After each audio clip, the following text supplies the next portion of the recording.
Blessings. Let's go into our spiritual letters by François Fénélon.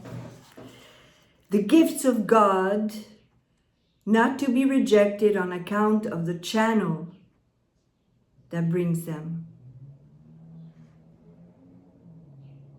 I am glad you find in the person of whom you speak the qualities you were in search of. God puts what He pleases where He pleases.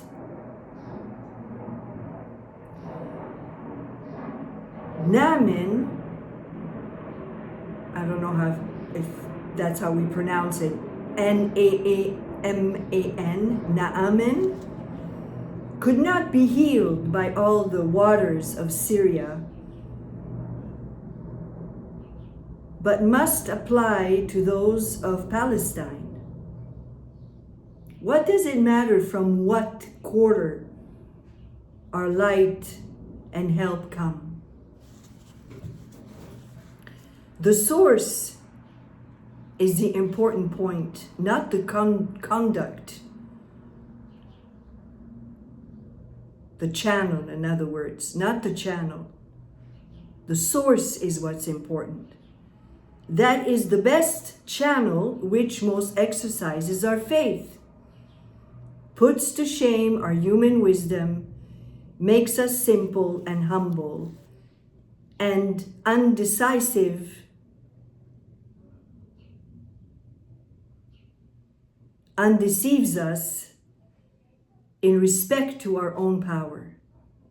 Receive then whatever God bestows, in dependence upon the Spirit that blows where it listens. We know not where it comes from, nor where it goes. John 3:8. But we need not seek to know the secrets of God. Let us only be obedient to what He reveals. Too much reasoning is a great distraction.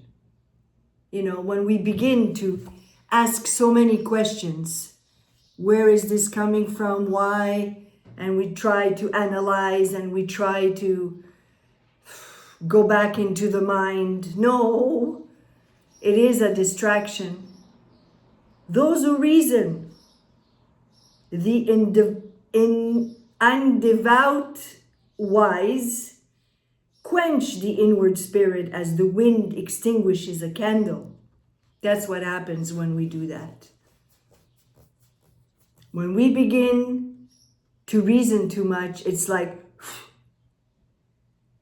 you blew out the candle. The light that the Spirit is trying to give you, you just killed it. After being with them for a while, we perceive our hearts dry and our mind off its center. Shun intercourse with such men. They are full of danger to you. This is why we have to be careful of the company we keep.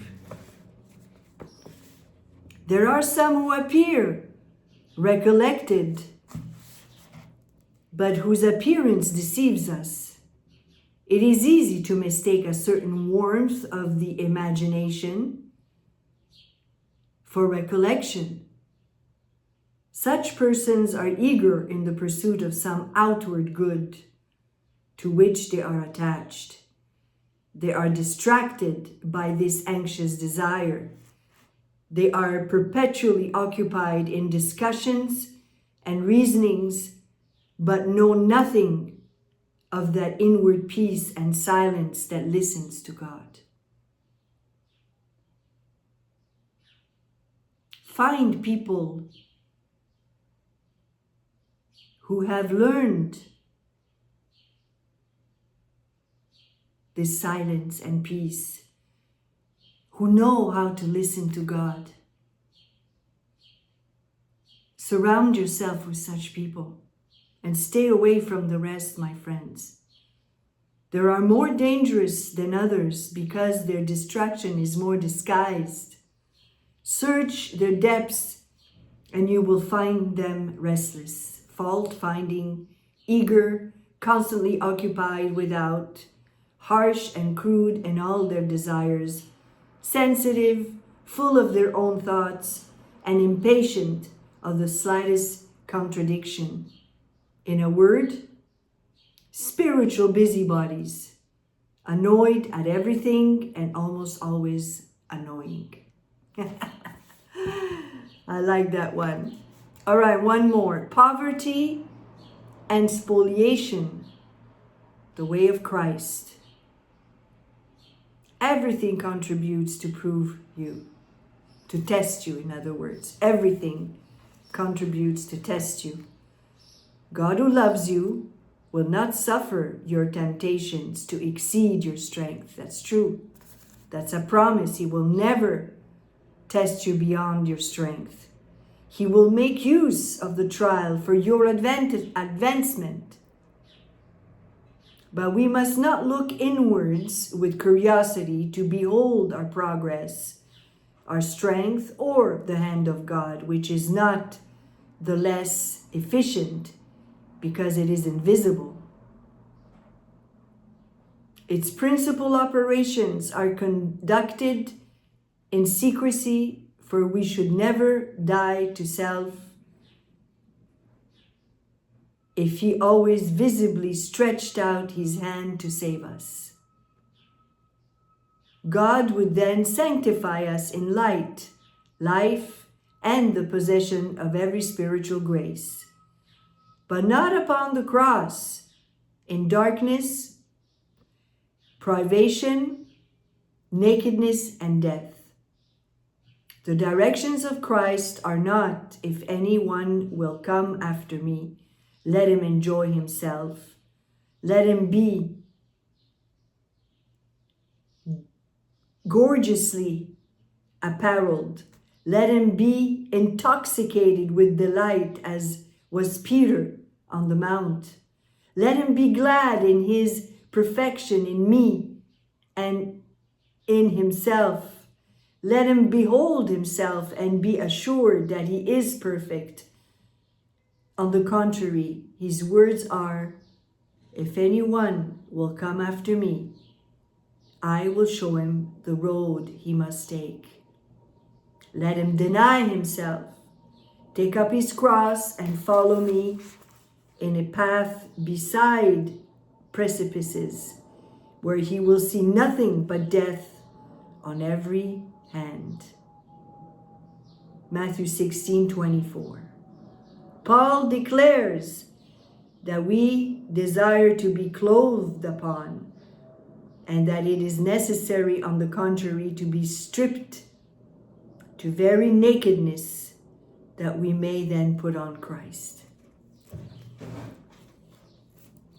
Suffer him, then, to despoil self-love of every adornment, even to the inmost covering under which it lurks, that you may receive the robe whitened by the blood of the Lamb, and having no other purity than his. O happy soul that no longer possesses anything of its own, nor even anything borrowed, and that abandoned itself to the well-beloved, being jealous of every beauty but his. O spouse, how beautiful you are when you have no longer anything of your own. You shall be altogether the delight of the bridegroom when he shall be all your, when he shall be everything to you, in other words. Then he will love you without measure, because it will be himself that he loves in you.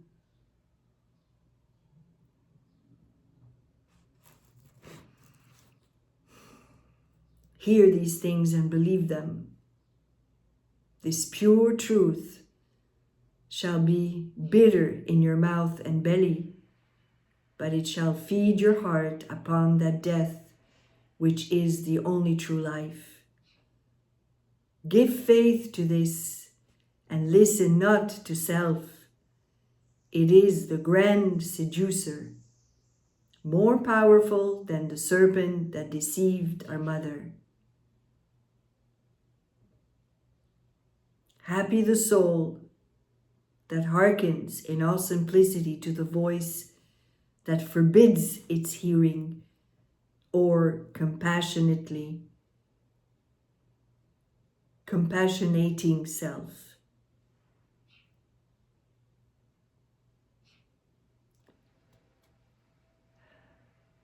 Jesus wants us to surrender everything to Him, that we may be filled with Him.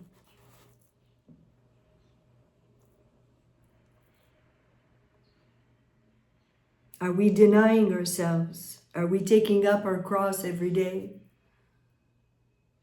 Are we walking in total obedience to glorify His name?